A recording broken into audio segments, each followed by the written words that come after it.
Maintaining emotional wellness. So today's objectives are we'll talk about physical and emotional wellness, how to use healthy coping strategies, and how to encourage others to use healthy coping strategies. So we'll get started by taking a poll. What do you do when you feel a strong emotion?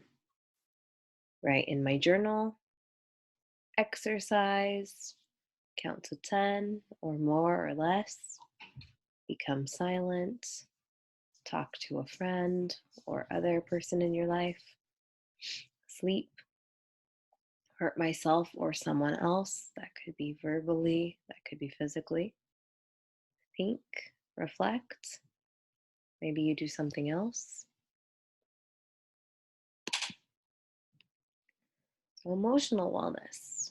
Emotional wellness is the ability to be aware of and accept our feelings, stay optimistic, and enjoy life even when bad things happen.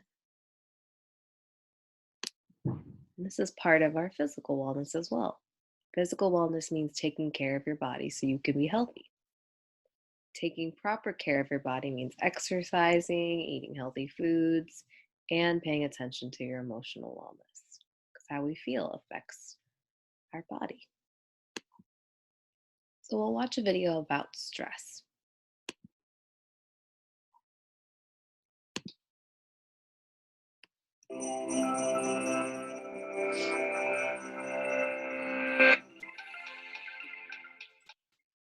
Cramming for a test, trying to get more done than you have time to do. Stress is a feeling we all experience when we are challenged or overwhelmed. But more than just an emotion, stress is a hardwired physical response that travels throughout your entire body. In the short term, stress can be advantageous, but when activated too often or too long, your primitive fight or flight stress response not only changes your brain, but also damages many of the other organs and cells throughout your body. Your adrenal gland releases the stress hormones cortisol, epinephrine, also known as adrenaline, and norepinephrine. As these hormones travel through your bloodstream, they easily reach your blood vessels and heart. Adrenaline causes your heart to beat faster and raises your blood pressure, over time causing hypertension. Cortisol can also cause the endothelium, or inner lining of blood vessels, to not function normally. Scientists now know that this is an early step in triggering the process of atherosclerosis, or cholesterol plaque buildup in your arteries. Together, these changes increase your chances of a heart attack or stroke.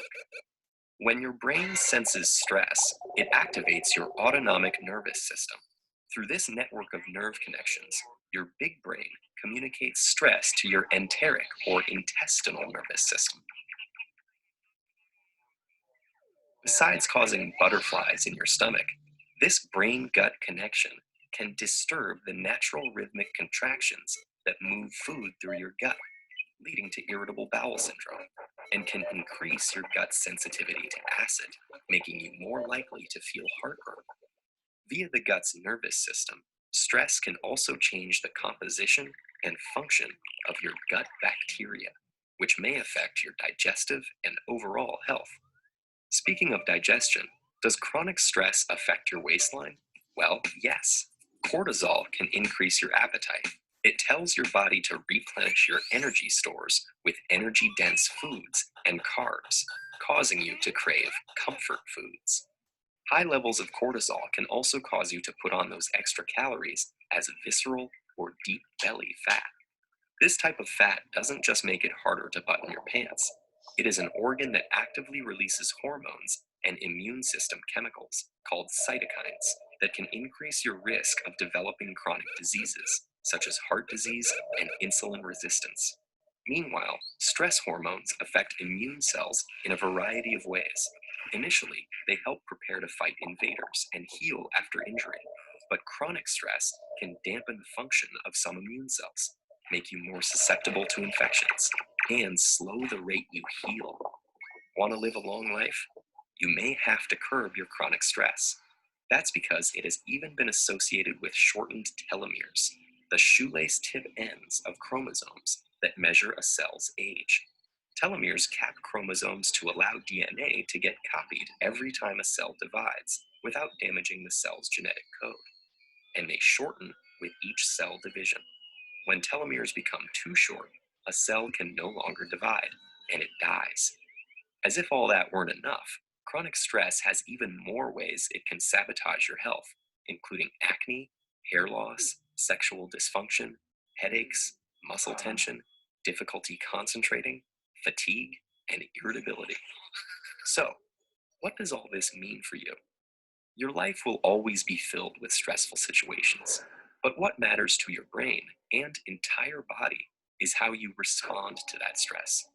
If you can view those situations as challenges you can control and master, rather than as threats that are insurmountable, you will perform better in the short run and stay healthy in the long run.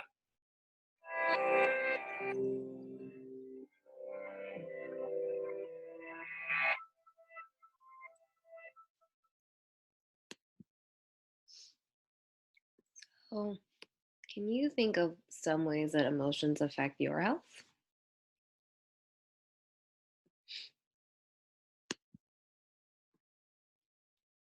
So, coping with our feelings.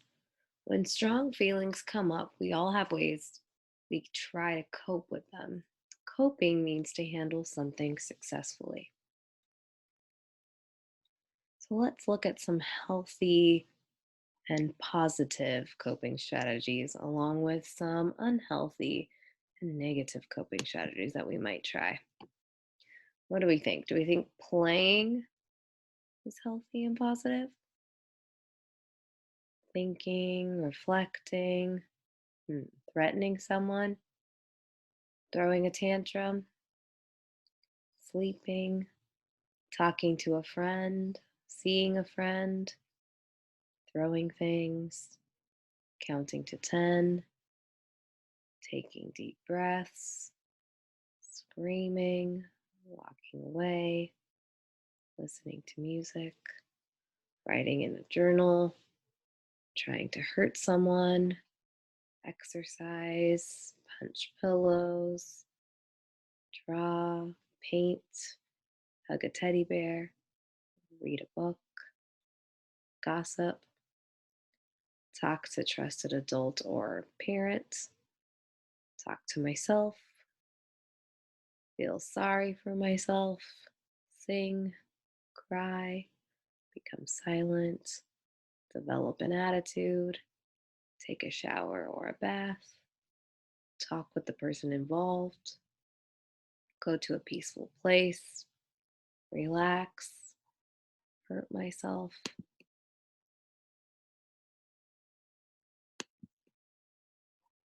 So, how can you help yourself or a friend cope with strong feelings? So, we just took a look at that list. And we can think about some of the positive, healthy coping strategies on there.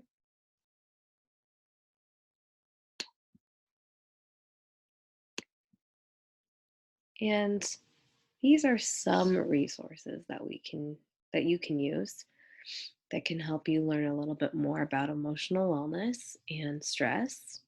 And I'm also going to leave some phone numbers and other resources in the description of this video. It's normal to feel stress and to feel a lot of the different emotions that come with it. But oftentimes, when we feel overwhelmed or too stressed out or a really strong emotion, sometimes we can feel that we might hurt ourselves or others. And sometimes we may not have someone to talk to, like one of the healthy coping strategies that we listed.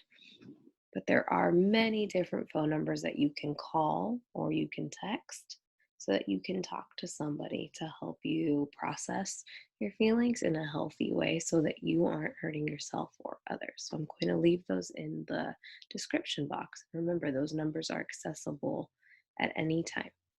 Okay.